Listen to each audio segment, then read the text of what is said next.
So we have welcomed you all, we've done our little icebreaker, so now we're gonna do some updates for you guys, some things that you might have missed. And there's Jimmy. Oh, yay! So some of the events that we've got going on this week, we're gonna talk about in just a moment. We've also got our guest speaker, Evan Gibson, here, so thank you so much for being here. Thanks for having me. And then at the end, we'll do a very brief Q&A session. And this is Jimmy, he's our treasurer. Yes, say hello, Jimmy. Hi, I'm Jimmy. You can go grab food. You can go grab You saw me eyeing the pizza. I saw you and I was like, Glad to be come in here. here. Yeah, you're good to say if you want to. And this is Sean. So recently we got officially verified in Connect. So by the Student Government Association. This is just a little cute picture. Yes, We're this putting is our certificate. Officialness. Yes, Yay. our officialness.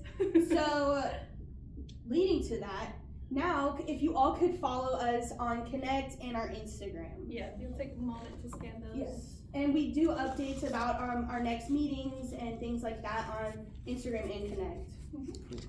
Just post like events. Yeah, we'll post our events on all Yeah, of them. we'll give y'all a minute for that. Yeah. Since there's 2 QR codes. You just gotta promise not to go back to my photos from 2010. No promises. That was kind of an invitation, honestly. Probably shouldn't have said that. People, we can see it on our watches. People are following. Oh, cool. Yeah, the bottom one, because we're officially in Connect, that'll give you updates when we put it on there. But our Instagram is basically the same thing, just a little bit. And for future events in Connect, that's where we'll do like sign-in and stuff. So it'll officially show that you came to the event and things like that. It's just a way to get credit and to stay in the loop about things that we've got going on. It also gives us more money for pizza and fun stuff. That's true. That's true. Our officialness. You feel our officialness? So we're gonna go ahead. Alright.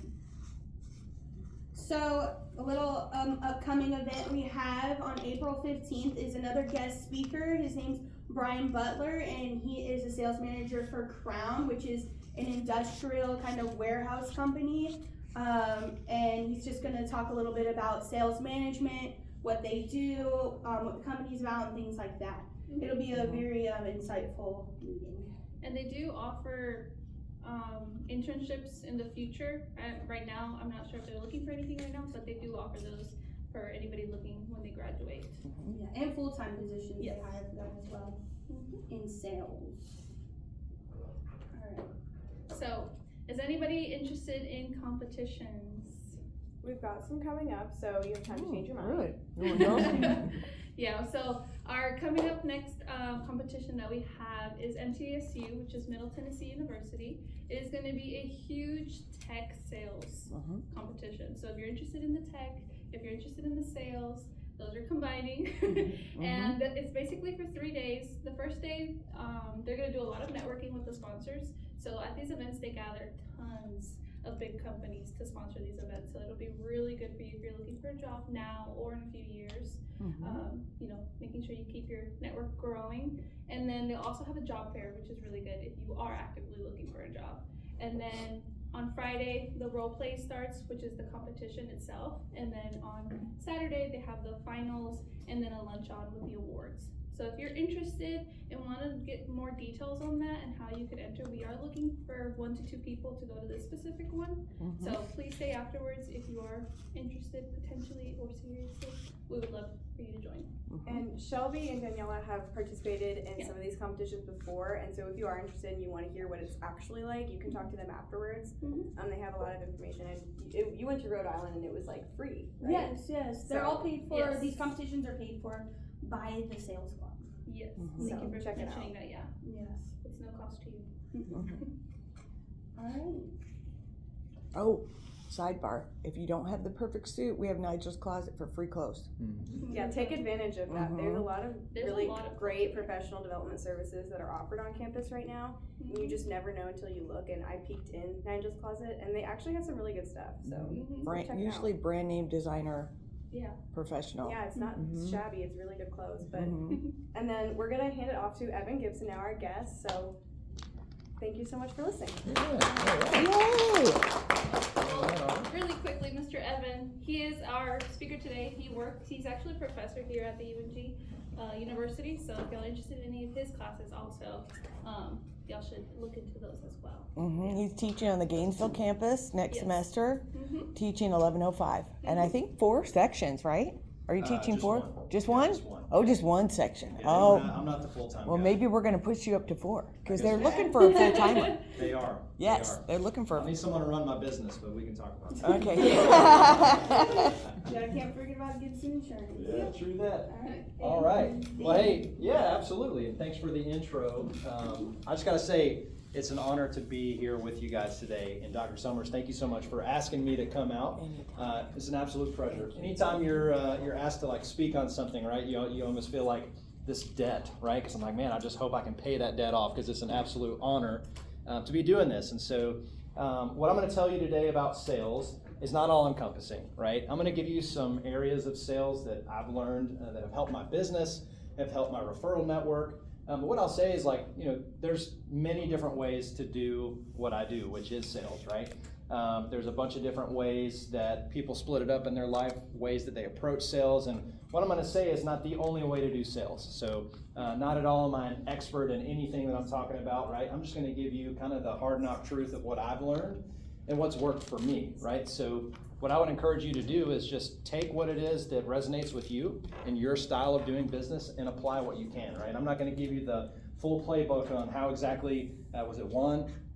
What was your name, Juan? Oh, Javier. Javier, sorry. So not exactly how Javier would do sales is not the same way that any of you guys are going to do sales, right? You got to kind of find your own flow to it. So that's what I'll say about what I've got for you, and I really hope you enjoy it and grab some value from it. So a little bit about me. I am a lecturer here at the University of North Georgia right now at the Dahlonega campus, but I will be joining you here in Gainesville. Looks like on Tuesday nights, we'll see, but it's going to be cool to get connected up here. I took one class here, I think it was my junior or senior year in my undergrad, and really enjoyed the campus, so it's going to be cool to be back. My main role of what I typically do from a day-to-day basis is I do own a insurance company.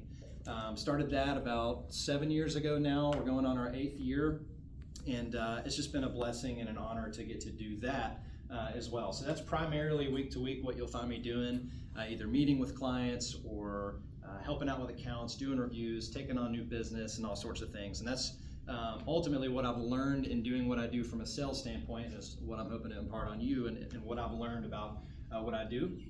And everywhere I go, I always talk about the ministry that I'm a part of. I'm a board member of a ministry called Ministries of Grace. I don't know if any of you have heard of it, or maybe Meals by Grace. They primarily operate in like the Cumming area. We've got a little bit of need in Dawsonville. We serve Hall County a little bit as well. But I'm a board member there, and so what I do is I help them with their networks, with marketing, awareness, things like that. And so it's just something that's really close to me. I'm a big believer that if you do something that, or invest in something that gives back or helps another person, right, I'm big on that. And if I can use my professional expertise to do so, yes, I want to make money, so I'm in sales, right? But it's also important to give back. So I always like talking about that. I can always get you plugged in with any type of opportunities if you're looking to do something like that in those areas. So I always like to bring that up. So I'm a family man. I've got 2 young kids, a beautiful wife, and what I get to do every day is a little bit of everything I love, which is do some sales, do some teaching, and then hang out with my family, which is most important to me. So that's a little bit about me in a nutshell. So let's kind of dive in. I want to open up with a question, right? So consider this as sort of like a panel, right?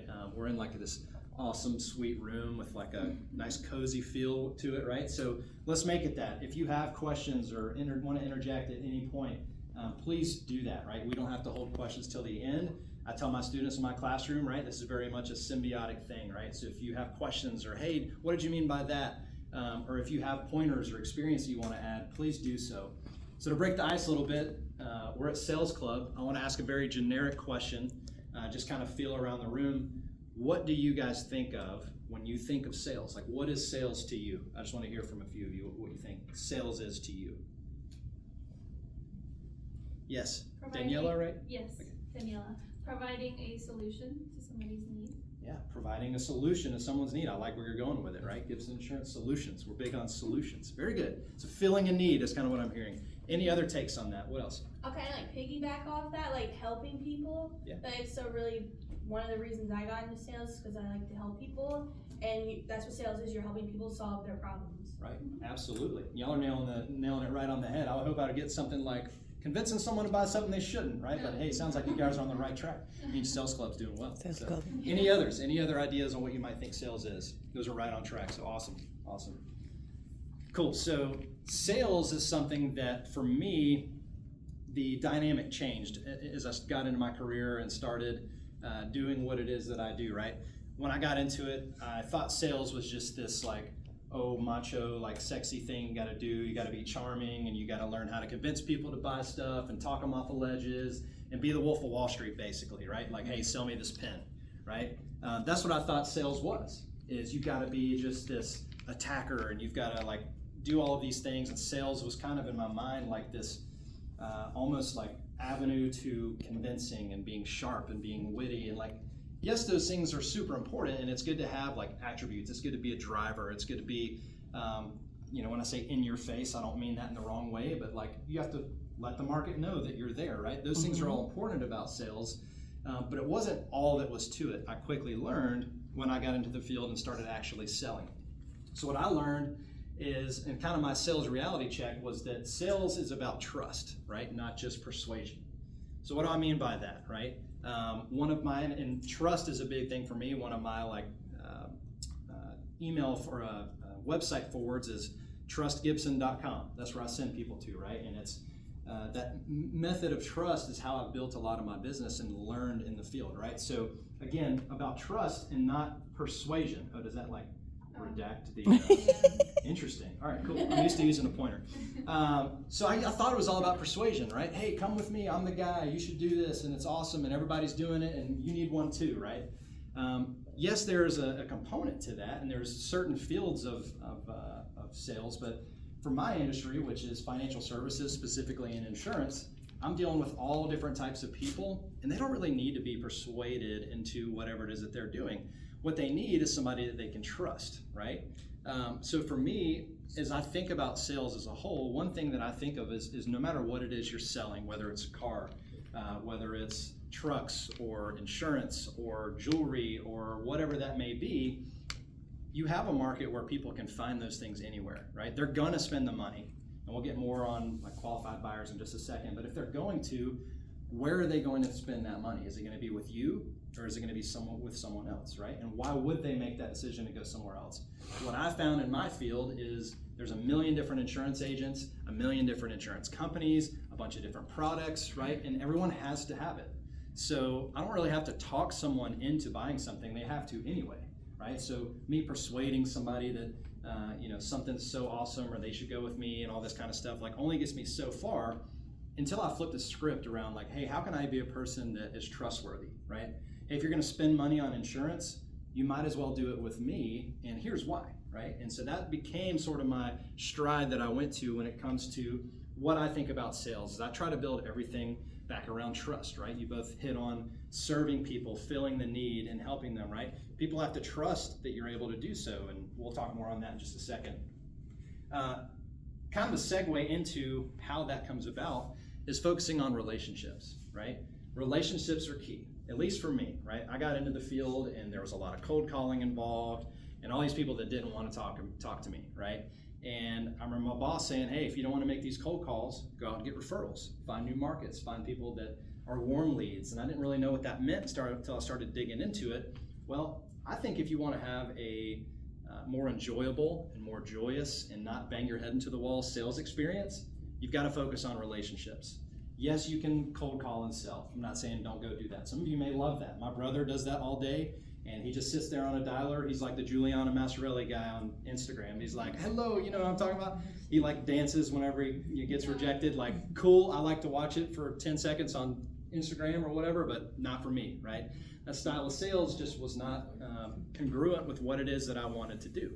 So I started focusing on relationships, and that's what really built my business. That's what set apart our ability to grow into the future, have an established client base, and not constantly be back to zero all the time, right? Because when you got that list of leads, you're gonna call 1,000 people, maybe get 100 leads, sell maybe 10 of them, right? Well, then you get through those, and guess what?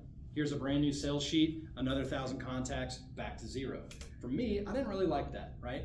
I like recurring income, I like recurring revenue, which is why I got into insurance. Well, I like to structure the way I get my business the same way, right? So by focusing on relationships, I was able to create a stream of referrals, and we'll get more into that.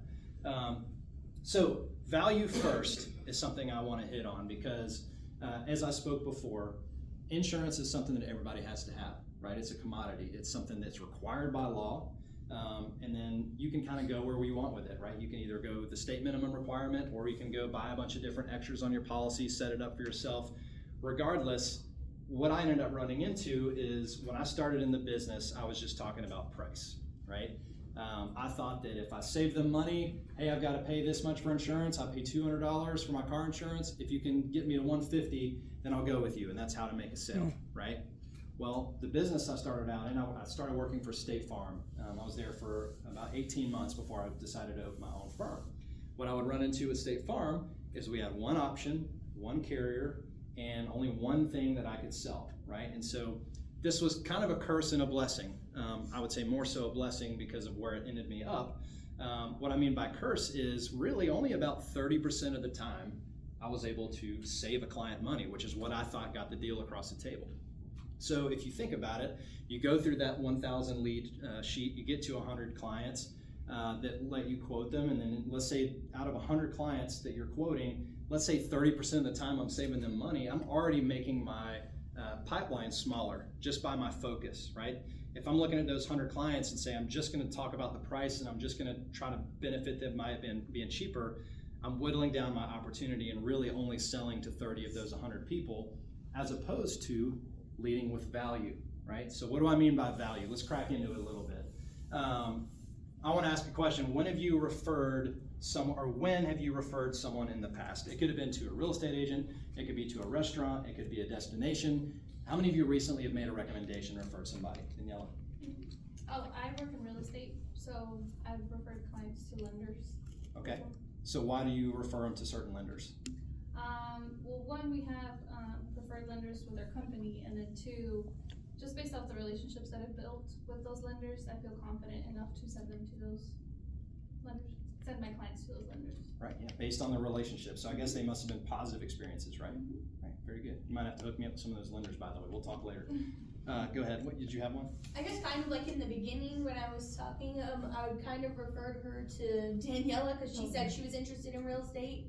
So I was like, well, Daniela's in real estate, so you should talk to her about that. Right, right. Super cool. Thank you. Any others? Any other ideas on this side of the room? No? Okay, cool. So why do I have these brands here, right? So what does this have to do with value, and how does this tie into what I'm trying to communicate to you, right? So how many of you have had a Dots pretzel? All right, so if you haven't, go to the store. I'm pretty sure there's like 10 of them on the way out, and go get you some and you'll realize what I'm talking about, right? You will notice that Dots pretzels are not the cheapest one on the shelves, right? They're probably the more expensive ones. Well, why is that? Well, I think they provide a lot more value than just their price, right? Same thing with the Ritz-Carlton, right? I like using the Ritz. I tell my students about this one, and also I'm sure my assistant is tired of hearing it. I look up to the way Ritz-Carlton runs their business, and I try to run my business the same way. When you're at the Ritz, you feel like you're somewhere else in the world, not on planet Earth, right? Because of the way they treat you and the way they listen to you. And even though it may be a ridiculous request, they're going to bend over backwards to do it, right? When it comes to my client base, I've got people that come in from all different walks of life, right? And because of that, you have multiple different personalities. You have really awesome and kind and great personalities, and then you have much of the opposite as well, right? But if I'm going to be a business that's referable, I have to look at what Ritz-Carlton does, and they say, hey, there's no difference in how they treat one customer versus another, right? So for me, that's one way I like to try to provide value in what it is that I do, right? There's a reason I fly Delta, right? No haters if you like Southwest or any of the others, right? Not making fun, but I fly Delta because I just like them better because they treat me better, right? And I like the little snacks they give you and stuff, and they don't charge me for a carry-on, right? They charge me $1 million for tickets, but hey, it's on Sky Miles, it'll be all right, right? Jenny's ice cream. And have you ever been to Jenny's ice cream? Another one. So go get Dot's Salty Sweet. I'm just making your night for you, right? Jenny's Ice Cream. Why are they the most expensive? It's like $8 for a pint at Publix. Well, have you tried it, right? The value is there. They're not worried about selling you cheap ice cream. Leave that at great value, right? We're going to sell you the best ice cream. And that's one thing that I try to bring to my sales experience, right? Instead of focusing on price, what am I doing to make myself the Jenny's or the Enterprise Rent-A-Car, or I brought in some local flair here, Recess, right? I refer everyone to Recess because it's one of my favorite little gastropubs restaurant downtown. Absolutely love it because I've never had a bad experience there, right? I could go to McDonald's and spend way less, but if I want a good experience and I want value outside of just my dollars, Recess knows how to communicate value in everything that they do, right? For you, you've got to put value first in whatever it is that you're doing, right? You can talk about price, and your customers will tell you, and you'll know right away if their only concern is price, and that's where you play the price game. But primarily, the default mode that I would encourage all of you to have in your mind is not just the price, it's value, right? If they're going to spend their money somewhere, which they are, right? If you find a qualified buyer, which we'll get to, then why would they spend it with you? How can you communicate to them like, hey, I know you're spending this money and you're going to do it somewhere. Here's why you should do it with me, and here's how I'm going to treat you, and here's what you're going to get out of it, right? Lead with that value, not just, hey, I'm going to try to get you something cheap, right? That's ultimately what I learned very quickly that boosted my sales and ultimately launched my company, my ability to create value, right? I was able to thrive in an environment where I was always the highest price. Now I've got some flexibility, I've got options, I'm a broker, I can serve those needs. Like if I have a client, I still want the commission if somebody comes in and they just care about price. So I've got products for that, but I don't lead with price. I lead with value, right? I just think it's important that you all kind of determine in your mind, how are you gonna bring value to that next situation? One thing I have my students do is we do a personal value proposition early in the semester. And it's basically a few sentence blurb, which is, hey, I'm so-and-so, and this is what's important to me, and I feel like I'm most valuable in these types of scenarios because this is what I'm passionate about, yada, yada, right? They all look different, but ultimately it's a 2 to 3 sentence thing that I have my students internalize so that when they're asked a question, they're at a sales club event and there's a bunch of interviewers in the room and they ask you, well, tell me a little bit about yourself. Well, they've got that banked in their mind of what type of value they bring, right? Lead with value in your communication, but also in your sales. Mm-hmm. So let's move on to pipeline, right? So now that we're talking about value, we've got some things going, we've got some clients in the door. How many of you have heard of a sales pipeline or somewhat feel like you understand it?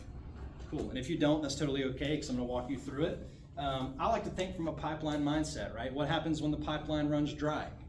You got no business, okay? One thing that I was running into early is I would spend all this time building pipeline, and then I would stop the pipeline, and then I would just close, and then when I get through all my closings and make my commissions, well, guess who's lined up at the door to come in for the next round? Nobody, right?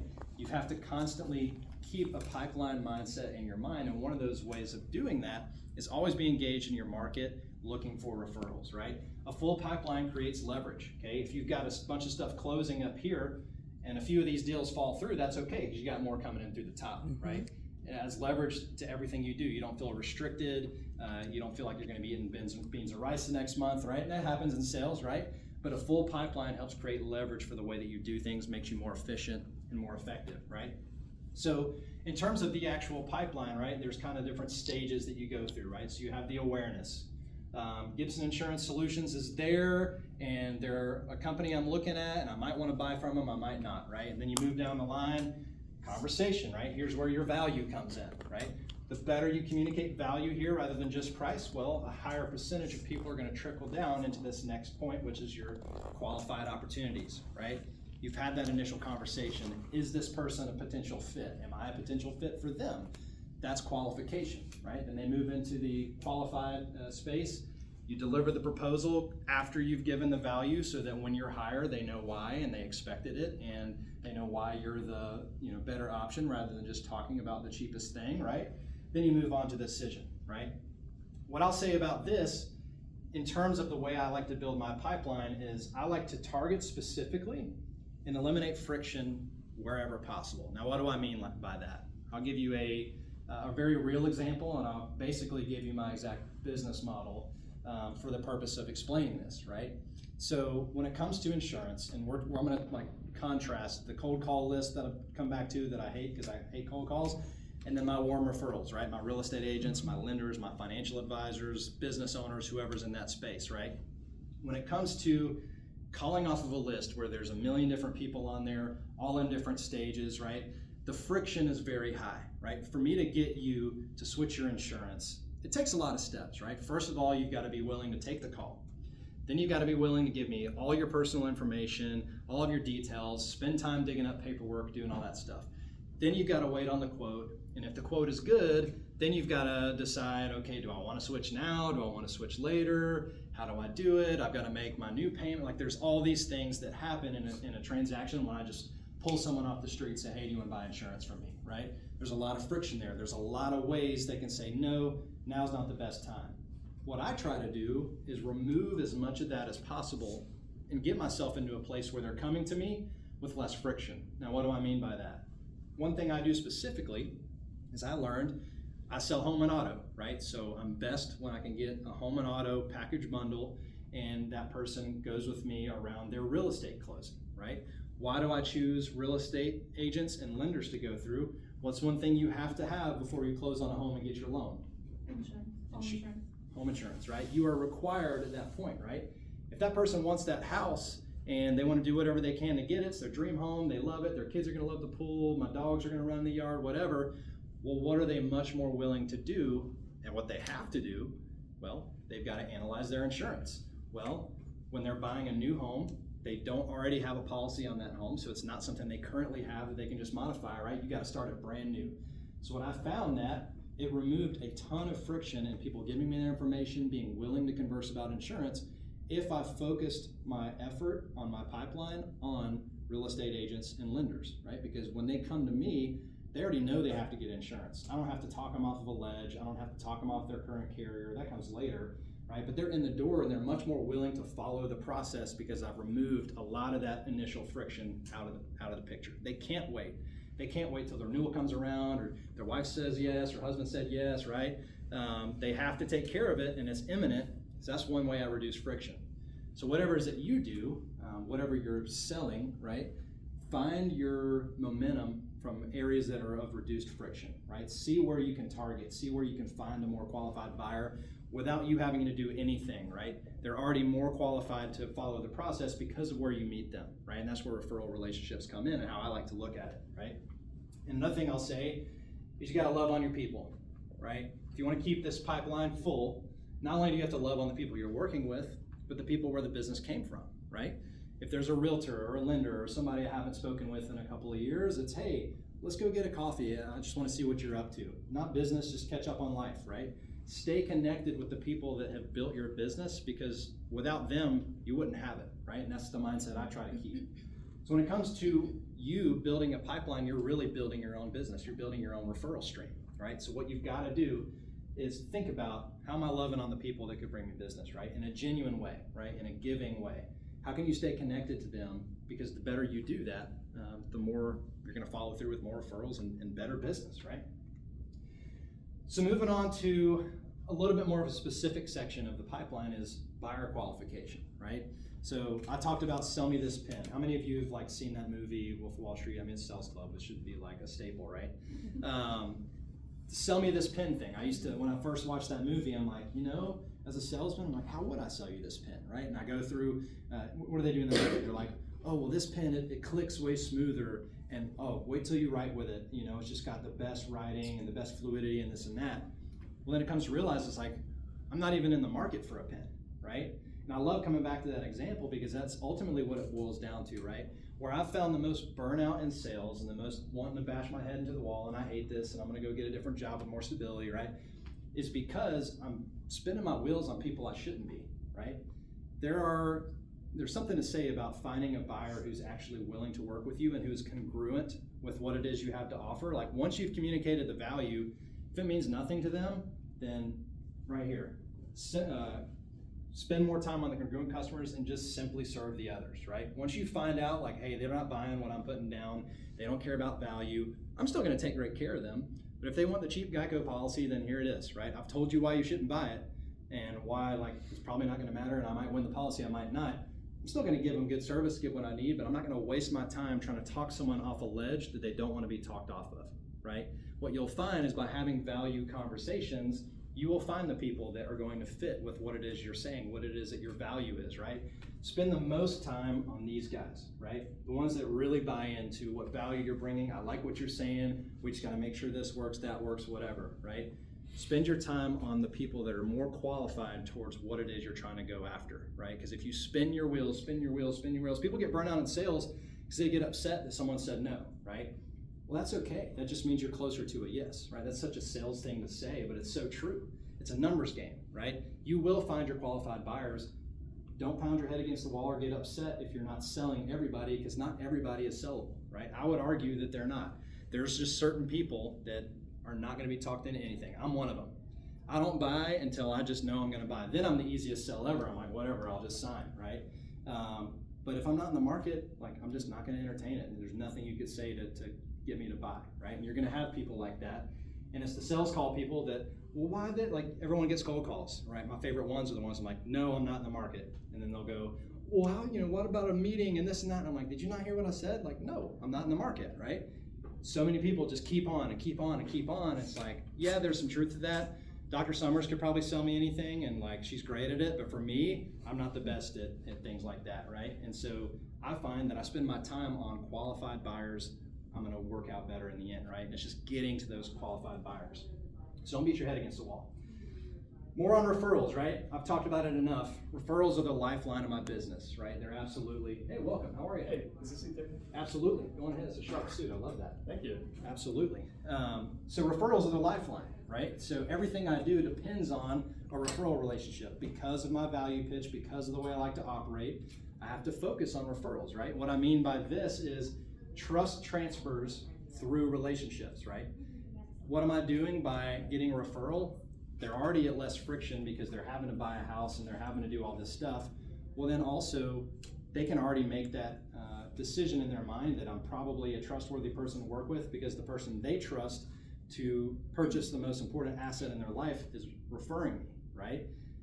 When you come off, when you enter a relationship, a sales relationship, and you're referred from somebody, it's a lot warmer, right? The trust is established in a way. Now you've got to do your part and fulfill the recommendation, right? Do what you said you would do, continue to be referable, but the trust transfers through the relationships, right? So that way, whenever somebody reaches out, they've already got the friction reduced for me because they're in the process, but also someone referred me, right? So that takes even more walls down. They don't have to think, is this guy just some sketchy insurance agent that's gonna sell me whatever, right? Because there's plenty of us around. By using referral relationships, the trust transfers all the way, right? And I bring this graphic just to kind of give you an example of like how I try to live this out, right? So this is Because Coffee. Have you ever been there? There's Myth and Legend Coffee all over the place. They're a big like brand. One of my customers, right? So they did an event and they asked, would you be a part of it? I said, absolutely. So not only do I insure the coffee shop, but I also, here's me down here, Jamie Watkins, North Point Mortgage, was at the event, also collaborating, right? So I'm at a shop that I'm already working with that refers me business. Well, then I'm also meeting a new referral partner just by being acquainted with an event. They asked me to be a part, I just show up, right? Show up for the people around you, and you'll be amazed at what opportunities you have, right? Showing up to this sales club. You never know when that day is gonna hit where you meet someone that could change your life, or you hear something that could ultimately alter your perspective and change things for you, right? But you gotta show up. You've gotta be there. You've gotta show your referral partners that you care and that you're actually gonna go, right? After a couple transactions, they never hear from you again. They're just gonna think of somebody else, right? For me, try to stay top of mind. I try to be engaged because I genuinely want to, yes, but also it's great for my business, right? On that, this is from the Chattanooga Chamber, actually. I've got a small office up in Chattanooga. This is Bill. He's super cool. He's from New York, and he opened a place called Pop's Wine and Cheese, I think is the name of it, where they got like super fine wine and really nice cheeses and all this cool stuff, right? And this was a part of the chamber up there, so they did a ribbon cutting, and that was super cool, right? Everyone in this crowd are all people that I need to pay attention to and build a network around, right? Because guess what? Every single one of those people has an insurance policy, and they either work with someone already or they refer someone. So it's how do I get to know them and know if I could be of value to them, right? When it comes to networking, I have a lot of thoughts on it, right? So it's part of what we teach in BUSA 1105, right? Is how to network, and most people think like, and I've networked with some of you, and it's definitely a spectrum, right? You have ones like in the sales club that y'all are really great at networking. You know how to do this. You're trained on this. You're networking pros. Then you have other sides of networking where it's just show up to the event, meet the person, blah, throw up all over them with everything in the world that you want to say that they probably don't care about. Shake hands, see you later, right? That's where networking goes a lot of the time. That's why it can kind of be cringy. It can kind of be a little weird, right? And networking can be that way if you want it to, but the way I like to look at it is I try to talk about myself as little as possible anytime I'm networking, right? It seems counterintuitive because you're there to get business, so it doesn't really make sense. I'm the type of person that likes to take the long play, right? I want to show them that I'm in it for the long haul, and I'm not someone that's just going to be transactional with you. I truly want to get to know you, and I truly care about what it is you might need, and so I'm going to learn about you first, right? So when I say that, when you're in a networking mindset or in a networking capacity at all, I always say give value before asking for value, right? Give that person a reason to refer you, right? It could be as simple as showing up and just being a listening ear, right? Being a kind person to somebody, all the way down to, hey, what is it in their business they need help with? Do they need to be connected with somebody? Well, you wouldn't know that if you just talked about you, right? You ask them questions. You get to know them. You figure out where it is and where they're at in life. What do they love to do? What do they like about their job? Do they have a family? Do they have this and that, right? You start to have these conversations, get to know people beyond the surface level, then there's depth to that. You can find out how you can help them or how you can add value to their life, right? If you take that play, you're gonna be much better off in terms of your efficiency when you're networking, right? If you just take that general premises. It's an outlook on life, really. It's just have a giving mindset, right? See the others around you. So this is intentional. See the others around you, right? You've got to look around. You've got to look up from just here, right? And see who are the people that are around me that have been placed in my path, and how do I take care of them the best way? How do I see where they're at, right? And then see how you can help them. You're not able to see that if you're constantly internally focused. All right, here's my pitch. Here's what I'm going to say, this, and this, right? You got to have those things dialed in for certain points. But with networking, it's really a giver mentality, right? How can you give to that other person through the value of the relationship, the value of the conversation, whatever that may be, right? Another thing I like to add in here is ask for help, right? One of my relationship that changed the course of my business came from just one phone call and one ask for help to a close friend of mine, Jace Roper. He ended up going into real estate. I was in insurance, and he had been doing really well. I found out, this is when I learned, mortgage lenders and real estate agents were great referrals for me, and I needed more of them to help my book. What I did is I called Jace and I said, hey man, I'm struggling with getting to know the right people and finding the right relationship avenues. Would you just set me up with the lender that you use? Like, what lender do you send your clients to? Like, would you just get me a meeting with them or at least introduce me, right? I asked for help, he delivered, and I met one of my best friends is actually who he is now. But in terms of business, just from the business side, when I opened my business in 2019, he was probably 70% of the reason we stayed afloat. Because he decided, because we got to know each other and had such a great relationship, he decided to put me on every single email with every single client, and I got all of his business from his referral relationships, and we still do business today, 7 years later. All because I just asked for help, right? Didn't go into it thinking that would be the result, but when I showed up at the meeting and met Jonah, is his name, we talked about hunting for an hour and a half. Not a word about insurance, right? Because that's what he was into. I'm into it. I'm not the best hunter. Like, I usually just like miss or don't, get one that year. So I just focus on fishing. But by just me meeting him where he was, I wanted to talk about how awesome of an insurance agent I was. And I wanted to tell him why he should send me his people and all this stuff, right? I put that to the side, and that's where it ended up, right? Is because he felt like I'm a person that he'd want to work with just because I'm not just worried about what I've got going on. Like, I was interested in him, right? And because of that, we were able to build an awesome friendship, and ultimately he, kept my business up and running for really the first year, and we just leveraged off of that, right? So ask for help, right? One of the quickest ways to get to know someone is to partner alongside them, right?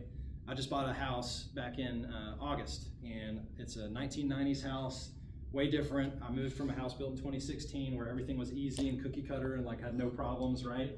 Well, this new house, there's like a million things going on with it that I don't know. Well, my neighbor, older guy, he was out, doing something. He like piddles in his garage, and I don't know what he does for there every day, but whatever. I just said, hey man, like I had this gas line that was like hanging off from my house, and I'm like, I don't know why it flaps in the wind like that. Probably shouldn't do that. And I just asked him, and I was like, hey man, like what's going on with this? I haven't, you've been here for like 30 years, and I just moved in. It's like, would you tell me like things I need to know about my house, right? And just by asking him for help, I developed a new friendship, right? Because then the next thing you know, we're standing in my driveway and we're talking about like old people house stuff, right? And that all just came because I asked him for help, right? Most people, they don't say it off the bat, but like we all kind of want to be asked for help, don't we? Right? Because we feel like we can provide value and love on those people. And I think it's innate. There's something in our human nature that like loves to help others. Well, don't be afraid to ask someone else for help, right? Do it with the right mindset, do it with the right heart behind it.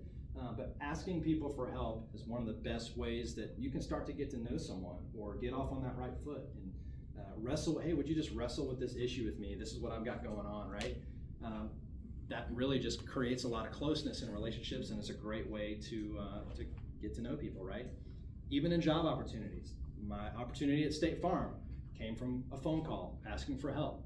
I got interviewed by another guy, and I wasn't sure about the opportunity, and I had no idea what I was getting into. I just got engaged, and there was I had to figure out how to pay for this engagement ring and all this stuff, right? And I'm like, what the heck do I do?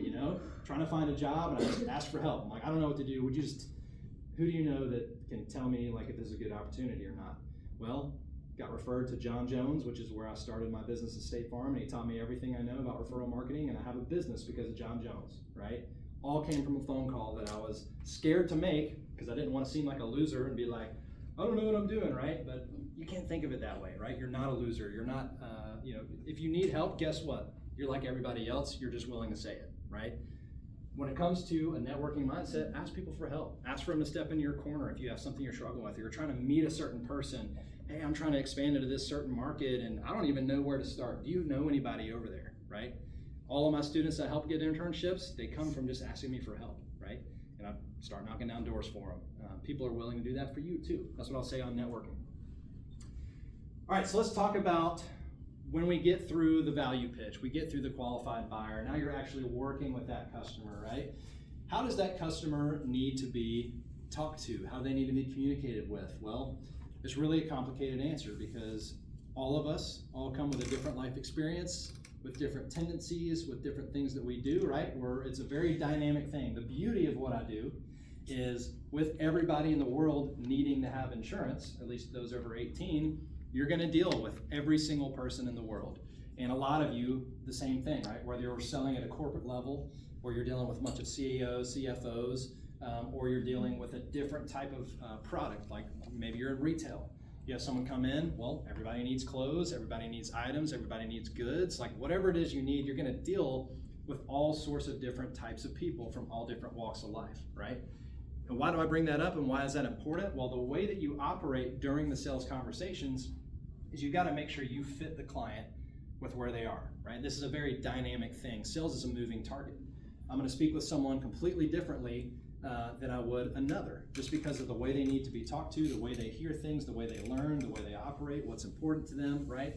So my knowledge to impart to you is to everything you do, try to fit the client with what they need, right? Starting with their needs. Hopefully you've had your value conversation, and in that value conversation, you're asking, hey, what problem do you need to solve? Are you just a person that cares about savings? Or do you have a 16-year-old driver and you're worried about getting your whole butt suit off because there's a million billboards up on the wall that are gonna tell you to call me if there's an injury because your kid's 16 and they're gonna get in a wreck, right? Those conversations look completely different. I'm gonna talk about an umbrella policy, and I'm gonna talk about what lawyers can do way differently than someone that just comes to me and says, hey, Evan, I don't care what you say, I just want $50 less a month and that's it. Well, they don't care about all the other stuff, even though I've tried to have that conversation. I need to come to that client differently, right?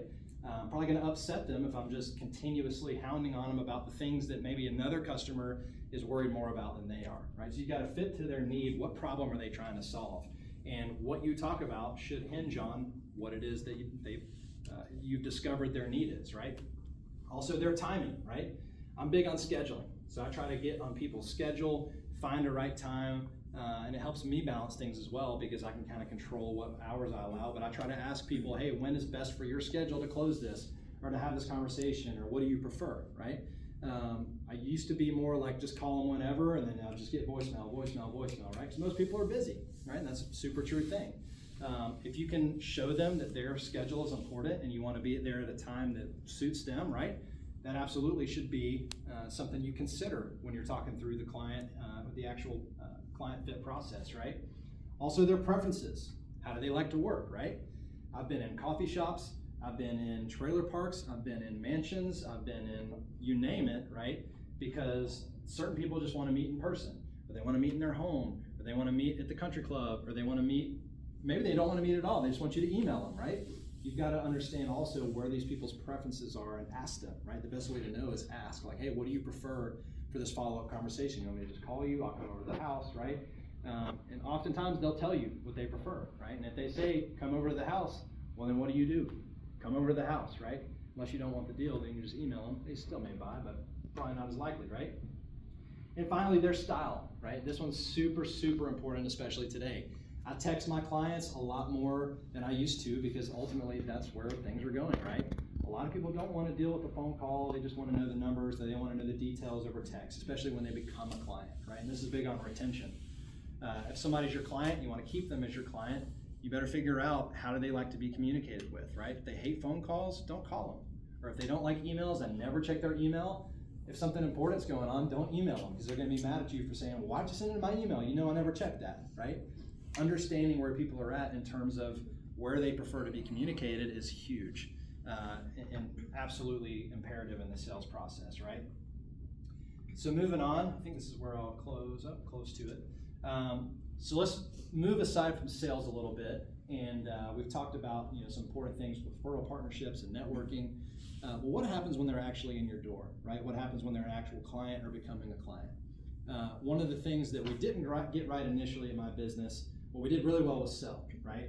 We could get a bunch of policies on the books, we had great relationships, great referrals coming in the door, a bunch of people coming in signing up. Well then, I had people leaving at a higher rate than I wanted them to. Well, why was that? Well, it's because my customer service needed help, right? I needed to rewire kind of the way I think about customer service, and I've learned today, and I'm still learning all the time as the market adapts, you've got to be worried about your customers, right? Relationships, not just transactions, right? Truly see people that way, right? One thing I learned early on is keep a kind of a rolling note on who that client is, who their family is. Do they have kids? Do they not? Are they separated? Do they have dogs? Do they have a bunny named Joe? Like all these random things that people will tell you, take note of that, right? Because if it came up in conversation, it's most likely important to them.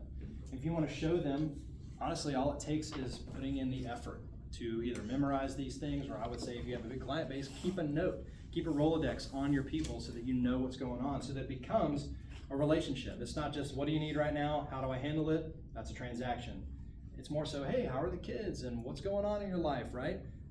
The more you can do that and prepare your business for that, the better you're going to end up in terms of customer service and retaining. Back to my Ritz-Carlton experience, right? Exceeding expectations every time, go the extra mile with no compromises, right?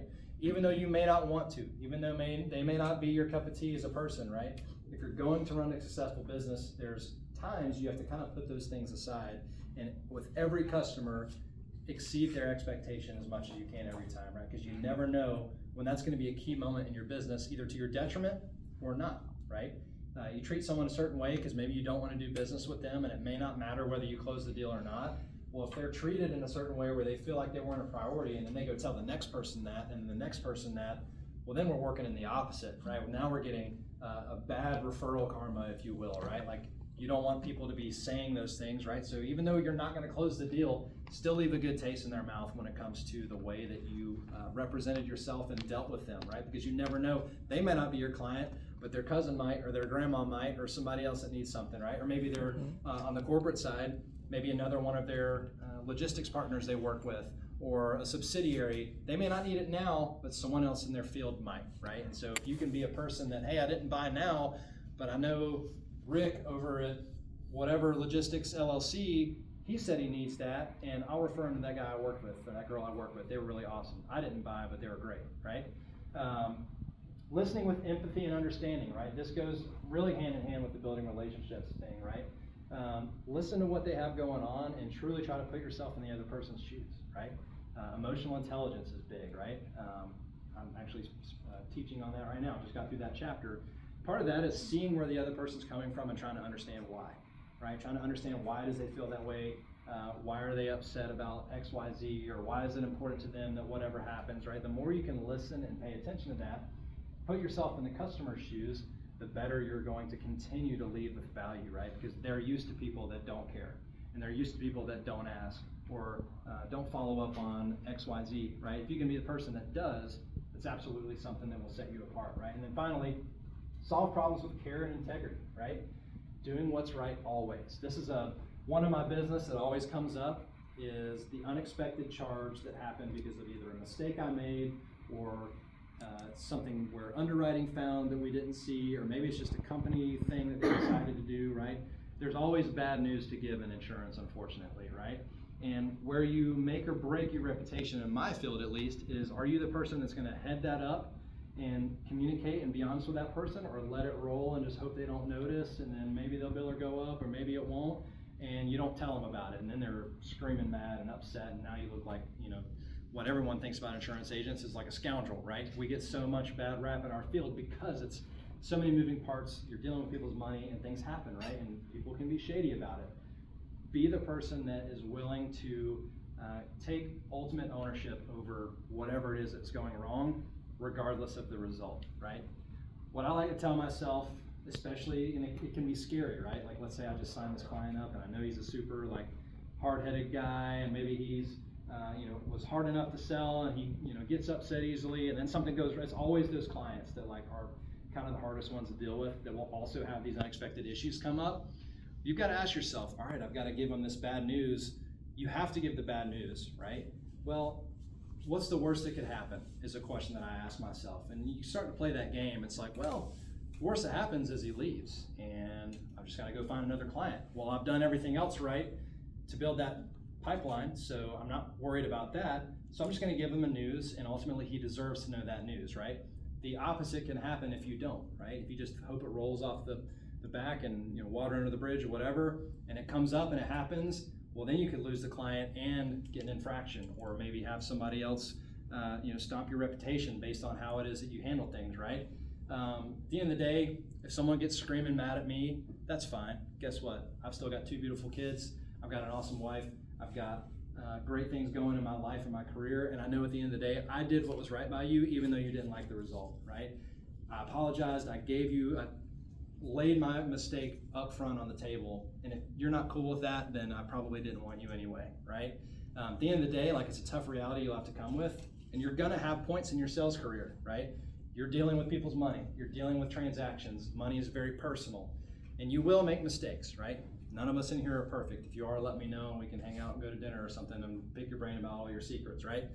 But truthfully, right, you are gonna have issues. You are gonna make mistakes that cost people money, right? And it's I hate it. Like, it makes me cringe. It's the hardest thing about what I do, because I care so much about the people I work with. I don't want to charge them any more money than I already have to. But every now and then, these types of things happen. And what I've found is, a good friend of mine is another State Farm agent said, your success, your future success, is determined by your ability to handle difficult conversations, right? Shying away from them is not going to help anybody. It may help you feel like okay in a second, but it's going to eat you away anyway for the rest of your life if you never deal with it, right? When it comes to taking care of difficult things, be upfront and work with integrity, right? Solve problems with care and integrity no matter what. And even if that person leaves, they're not going to have a bad taste in your mouth about you lying to them or hiding something and them finding out on their own, right? They may have to go somewhere else temporarily, but they will be back, right? So that's what I'll say on that. Final thoughts, right? If I could sum it up into 3 things, and what I would want you guys to take from this is, first of all, be the person that you trust to solve problems, right? Or be the person that people trust to solve problems, right? We started with trust, okay? Referral relationships, all of those things. People only refer me because they trust me, right? Well, how did I get to a point where people trusted me to do what I do? I had to literally make it my identity in terms of my sales experience, right? I'm gonna know the product. I'm gonna know how it affects people. I'm gonna know other people's product, and I'm gonna inform my client the best I can so that they actually know what it is they're spending money on, right?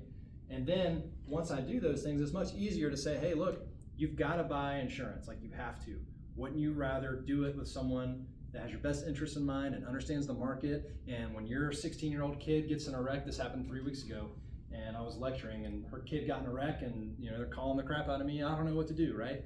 And I was able to get right back with them, point them in the right direction. Thank God their kid was okay. But it's like, hey, I show up when these things happen, and you don't always see that when you're paying your bill every month, right?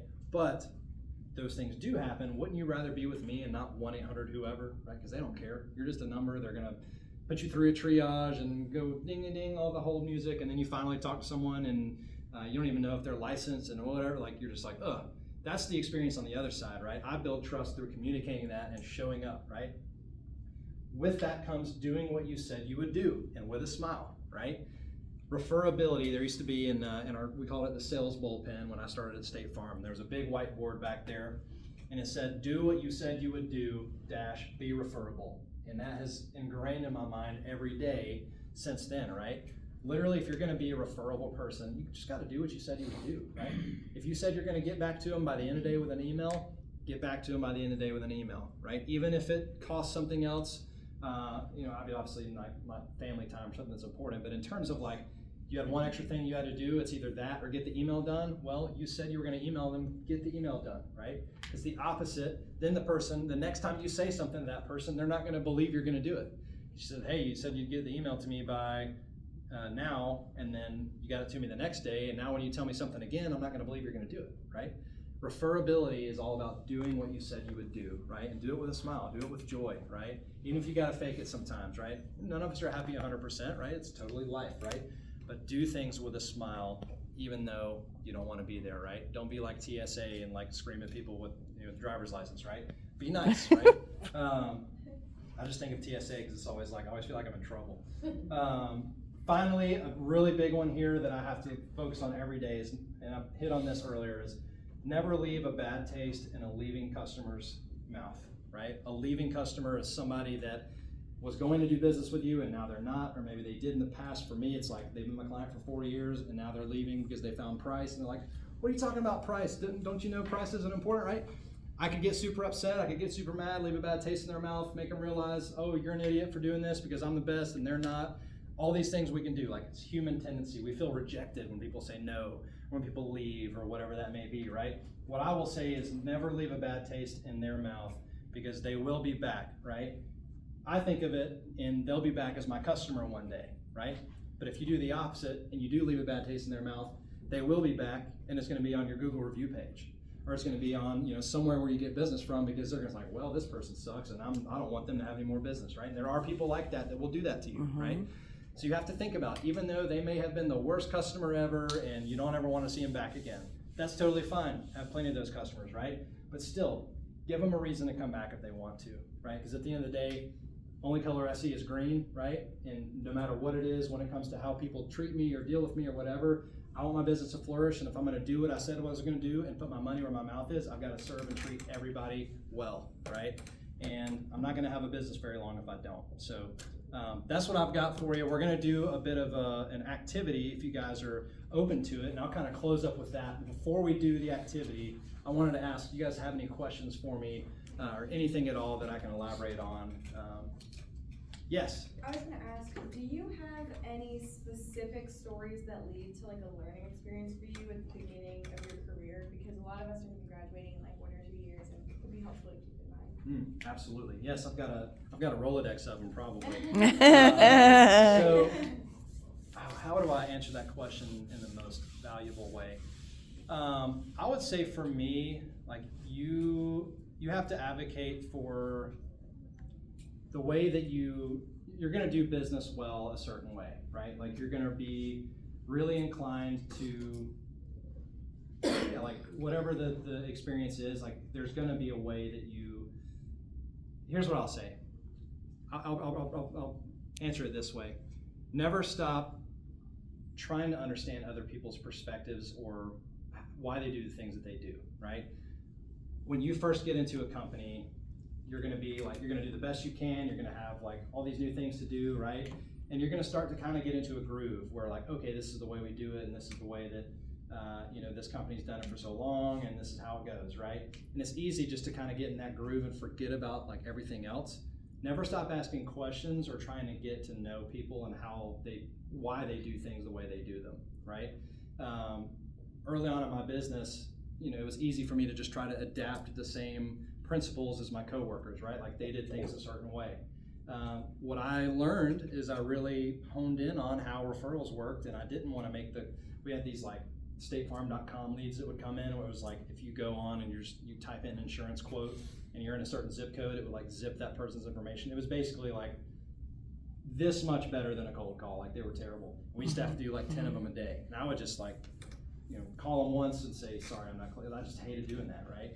I had to learn and devote myself to learning about the interpersonal communication, because that's what I did well, right? And that took me asking questions. That took me going on lunches, asking people what they did to make themselves successful in that space. So what I would say is never stop learning, never stop asking questions, right? Because there's your way that you're going to do it, but there's also a million other ways, and they all work well in certain aspects. You can't completely copy what someone does, but what you can do is learn from them and apply them in your own way. So I would say never stop learning once you get into it.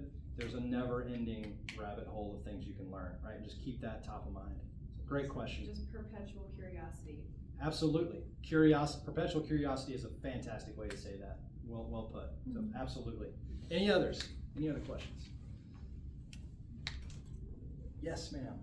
I have a question. What would you tell someone that's hopefully wanting to do something on their own like you did? Like you said, one of your challenges was knowing who to work with, but what if it was what advice would you give is what I'm trying to say? Yeah, someone that's trying to start their own thing. Mm-hmm. So what I would first do is learn from someone who does what you want to do really well, right? For me, I just copied a business model that I made my own thing, right? State Farm value selling, referral relationships, right? I took all the good things that I've appreciated about that business model and applied them on my own, but I wouldn't have learned that if I had not worked for someone for 18 months and learned their experience and found out what exactly is it that they do that makes their business tick. So for you, I would find out whatever that field you want to go into is, right? Learn from someone, right? Have a mentor, work with a company or an individual, whatever that may be. Learn from them as much as possible, and then implement that strategy in your own way, is what I would say. You've also got to let people in on what it is you're trying to do, right? So let's say the first step is learning from someone, right? The second step is let people buy into your future and your dream, right? Let people know what it is that you're going after, right? So that when you make the jump, people aren't surprised. They're like, oh, you've been wanting to do this all along. I'm glad you're doing it. I'm going to support you and follow you, right? When I started my business, everybody that I worked with in the past, I let them know and almost positioned it as hey, you're a part of something special. I'm starting a family business, and I really need your help and support if I'm going to do this, right? And asking for that help with the people that I've picked up along the way just from learning from someone is what I would say to that. So yeah, learn from someone, and then take people along with you in your journey. Invite them in, because they're going to want to support you. Yeah, absolutely. Can I ask what it is you want to do, or do you know? I had an idea. I have siblings that wants to get into the show business, and I was telling her how, since I'm doing digital marketing, how we can use social media and content to how to help her be seen by companies, right? So she can achieve her dream, and then I can do mine too along the way. Right. With her. Very good. That's super cool. Yeah. So what I would do is I would just try to find who can you learn from that does really well in that space, right? And get close to them. Try to understand what it is and implement it in your own way, right? There's certain things that you don't have to reinvent the wheel on, right? And that's okay, right? You need to be innovative in your approach, right? You need to innovate others' ideas so that they're you, because you can't be someone else, right? That's only going to work for so long. But there is truth that you can't reinvent the wheel all the time. So it's learning from others is super important in that way. Going back to you having that perpetual curiosity helps you get there. So great question. Any others? How are we on time? Do we have time for the activity? Well, we're gonna go a little bit over time. We're changing our time now to 5 so that we have ample time to do things. We have about 13 minutes left. Okay, cool. Yeah, we can knock that out. I just think it'd be good for us to kind of reflect on it. So you all have a handout. Thank you for your Oh, questions. let's give him a round of applause. Yeah, here you go. Thank you. Thank you. I hope y'all got something from that. And yeah, it means a lot to me that y'all would spend your time here with me today. So, and thank you for having me so much.